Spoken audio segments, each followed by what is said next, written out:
এই তরকারি দেখে যার লোভ লাগবে না বা খেতে ইচ্ছে করে না সে আসলে তরকারির কোনো স্বাদই বুঝবে না। আসসালামু আলাইকুম viewers, welcome back to my channel Prince Khan review.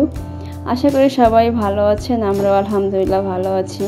তো বরাবরের মতোই আজকেও একটা আমি রেসিপি নিয়ে এসেছি। তো আসলে খুবই লোভনীয়। তো দেখুন আমি কি নিয়েছি। পটল নিয়েছি, বাসায় 5টা পটল ছিল, আর হচ্ছে কিছু পোয়া মাছ আমি আগে থেকেই ধুয়ে হলুদ লবণ মেখে রেখে দিয়েছিলাম। আর সব উপকরণগুলো তো দেখালাম। তো আমি এখন রান্নায় চলে আসছি। তো আমি পর্যাপ্ত পরিমাণে তেল দিয়েছি, আর এই পোয়া মাছগুলো আমি ভেজে নিব। আর আমার ভীষণ প্রিয় এই পোয়া মাছ, সামুদ্রিক মাছ অনেক অনেক পছন্দের আমার এই মাছগুলো। তো এই মাছগুলো খুব বেশি বড় সাইজের হয় না, তো ছোট ছোট মাছ এই মাছগুলো আমি ভেজে নিচ্ছি প্রথমে। তো এই মাছগুলো না ভেজে রান্না করলেও কিন্তু খুব মজার হয়। তো আমার হাজবেন্ড না ভেজে মাছ রান্না করলে খেতে চায় না, এই জন্য সব মাছই আমি ভেজেই রান্না করি। তো মোটামুটি এপিট ওপিট উল্টে দিয়েছি, আমি ভাজা হয়ে গেছে। তো অনেক মজার আর পছন্দের মাছ। তো আমি অল্প করেই আমি তরকারিটা আজকে রান্না করব। আর পটল তো আমার আরও ভীষণ প্রিয়, যেটা আসলে বলার নাই। ভর্তা, ভাজি, ঝোল যেটাই হোক না কেন আমার অনেক পছন্দের। তো বাসায় অল্প ছিল পটল, তাই সেটুকু দিয়েই আজকে রান্না করব, সাথে আলু অ্যাড করব। তো আমি পটলগুলো ভালো করে আমি ছিলে তারপরে ধুয়ে আমি 4 ভাগ করে কেটে নিয়েছি, লম্বা লম্বা সাইজের। আর আমরা এইভাবেই বেশিরভাগ পটল কাটি, 4 ভাগ করি। অনেকেই আছে 2 ভাগ করে দেয়। তো যাই হোক, পটলগুলো আমি একটু ভেজে নিচ্ছি। ভেজে ছাড়াও নর্মালি রান্না করলেও অনেক টেস্ট হয়, কিন্তু এই ভেজে রান্না করাটাই একটু বেশি টেস্ট মনে হয় আমার কাছে। তাই আমি জাস্ট 3-4 মিনিট এভাবে রেখে আমি তেলে ভেজে নিব। তো আপনারা চাইলে শুধু কষিয়েও রান্না করতে পারেন। তো দেখুন আমার কিন্তু পটলগুলো ভাজা হয়ে গেছে, আমি এখন তুলে নিচ্ছি। আর পটল ভাজলে অল্প দেখা যায়। তো সবগুলো পটল উঠে নিয়েছি, আর আমি এখন আর একটু তেল দিয়ে দিব। এই তেলের ভিতরে এখন আমি পেঁয়াজ কুচি দিব। আমি সব কিছুর মশলার সব কিছুর পরিমাণটা আমি ডেসক্রিপশন বক্সে লিখে দিব, আপনারা সেখান থেকে দেখে নিতে পারেন। তো যাই হোক, আমি পেঁয়াজ আর তেজপাতা আমি 2-4 মিনিট আমি ভেজে নিয়েছি, 2 মিনিটের মতো।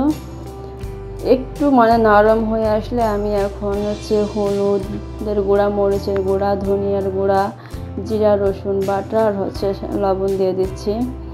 আর পানি দিয়ে দিচ্ছি একটু কষানোর জন্য। চুলার গ্যাসটা একটু হাইয়ে ছিল, যার কারণে এরকম ধোয়া উঠতেছে। তো যখন আপনারা এইগুলো দিবেন তখন একটু চুলার ফ্লেমটা একটু নর্মাল করে রাখবেন।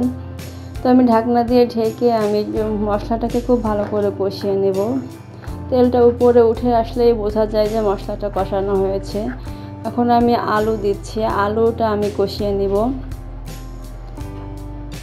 তো আলু কষানোর জন্য আমার সামান্য পরিমাণ পানি দিতে হবে। অল্প পরিমাণে পানি দিয়েছি। পানি দিয়ে আমি ঢাকনা দিয়ে ঢেকে আমি জাস্ট সিদ্ধ হতে যতটুকু সময় লাগে, প্রায় 3-4 মিনিটের মতো টাইম লাগে। তো আমি কষিয়ে নিচ্ছি। একটু মাঝে মাঝে নাড়া দিতে হবে, না হলে নিচে থেকে পুড়ে যাওয়ার সম্ভাবনা থাকে।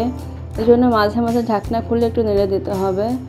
তো কষানো হয়ে গেছে, আর এখন আমি পটলগুলো দিয়ে দিলাম, পটল ভাজাগুলো। এখন পটল আলু খুব ভালো করে আমি নেড়ে মশলার সাথে আমি মিক্সড করে নিচ্ছি। আর একদম সহজ রান্না, যদি কেউ বলে যে আমি রান্না করতে পারি না তাহলে আসলে ভুল। আর আপনাদের জন্যই আমি কিন্তু এত সহজ সহজ রেসিপিগুলো দিই। তো আমি এখন ঝোলের পানি দিয়ে দিচ্ছি। খুব বেশি পানি দেব না, কারণ আলু পটল দুটোটাই কিন্তু অলরেডি সিদ্ধ হয়ে গেছে। তো আমি যাই হোক, আমি 1.5 মগের মতো পানি দিয়েছি।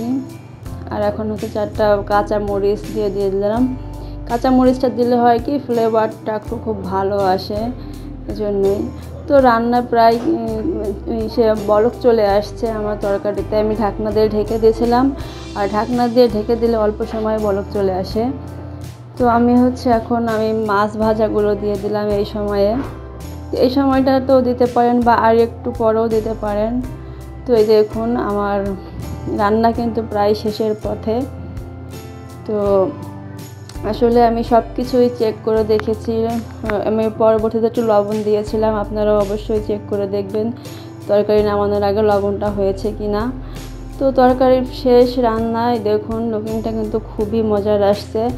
তো সবাই ভালো থাকবেন, আমাদের জন্য দোয়া করবেন। এই ছিল আমাদের আজকের ভিডিও। আল্লাহ হাফেজ।